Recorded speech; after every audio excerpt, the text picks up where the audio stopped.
Hi friends, আমি আজকে সকাল সকাল টিউশন পড়িয়ে 9টা 15 নাগাদ আমার সেট আপে বসেছিলাম ট্রেডিং করার জন্য।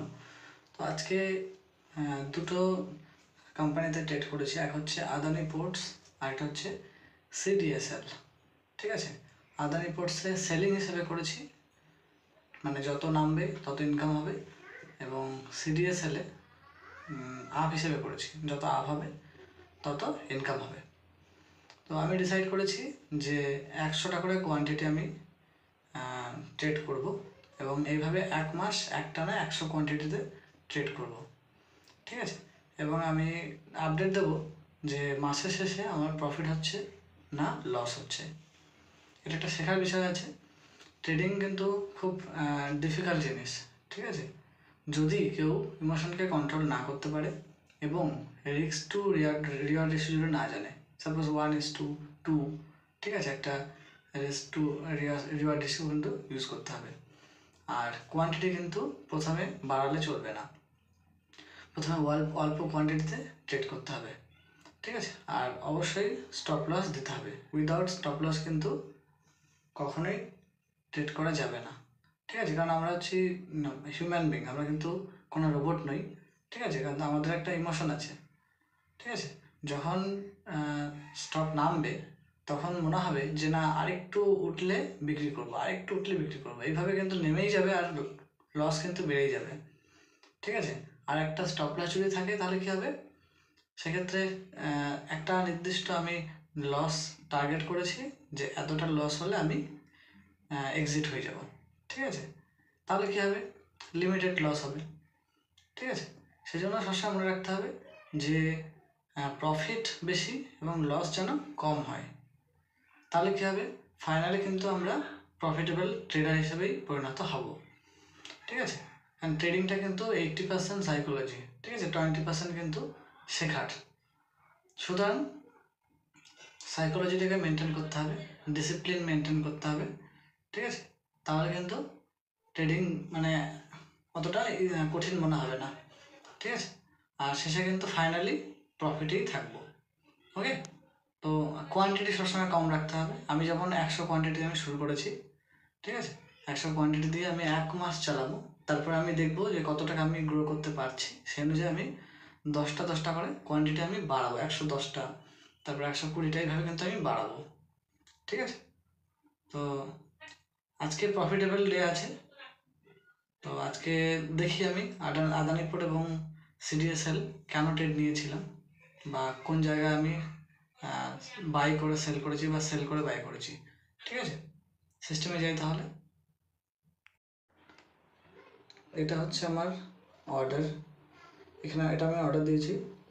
এমআইএস মানে হচ্ছে ইন্ট্রাডে, হ্যাঁ, আর সিএনসি ওটা আমার ব্যাংক বেস এবং নিফটি বেস আমার কেনা ছিল, তো সেটা আমি সেল করেছি। ওকে, তো আমি ইন্টারডের কথা আমি বলছি, ইন্টারডে অনুসারে আমি চলছি এখন। তো আদানি পোর্টের প্রথমে চার্টে যাই। চার্টে গিয়ে দেখি,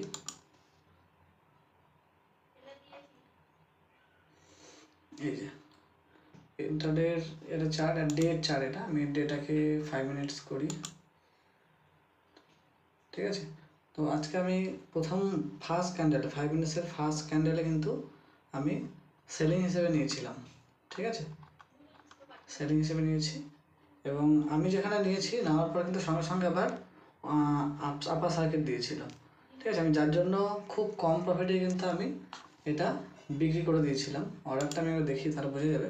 এই যে আমি নিয়েছিলাম হচ্ছে, আমি যেহেতু সেলিং হিসেবে নিয়েছিলাম, ঠিক আছে, তো 1465 টাকা 76 পয়সায় আমি সেলিং হিসেবে নিয়েছিলাম, এবং 1461 টাকা 21 পয়সায় বিক্রি করে দিয়েছি, কারণ তারপর থেকে আবার উঠতে শুরু করেছিল, যার কারণে আমি বিক্রি করে দিয়েছি। মোটামুটি অল্প প্রফিটেই বিক্রি করেছি। পরে আমি প্রফিটটা দেখাচ্ছি। ঠিক আছে, দেখুন, বুঝতে পারবেন এখানে উঠতে শুরু করেছিল।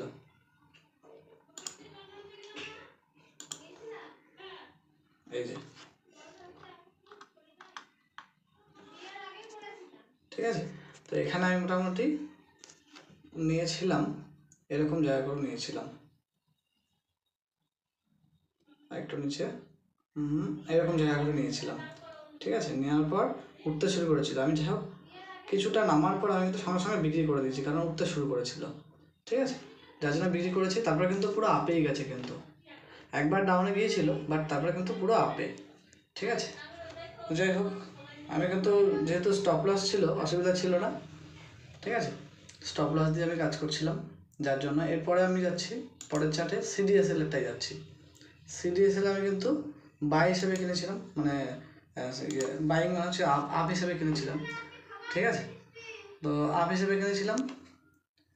তারপরে আপে কিছুটা যাওয়ার পর, ঠিক আছে, আমি কিন্তু বিক্রি করে দিয়েছি। আমি কিন্তু বেশি প্রফিট নিইনি, আমি খুব কম প্রফিটে বিক্রি করেছি। আমি দেখাবো পরে গত প্রফিটে, খুব কম প্রফিটে আমি কিন্তু বিক্রি করেছি। ঠিক আছে, এই যে আমি কিনেছিলাম 2646 টাকায়, আর 2652 টাকা 55 পয়সাতে আমি বিক্রি করেছিলাম। ঠিক আছে, তো ঠিক আছে, আমরা 100% বা 200% করার দরকার নেই, অত লোক করার দরকার নেই, কিন্তু তাহলে কিন্তু প্রবলেম আছে। ঠিক আছে, কারণ এটা কিন্তু গ্যাম্বলিংয়ের জায়গা নয়, এটা একটা বিজনেস কিন্তু। ঠিক আছে, সুতরাং সবসময় গ্যাম্বলিং হিসেবে ভাবলে হবে না, রাতারাতি বড় লোক হওয়ার চিন্তা করলে হবে না। ওকে, ঠিক আছে, তাহলে টাটা, তাহলে আজকের মতো, বাই।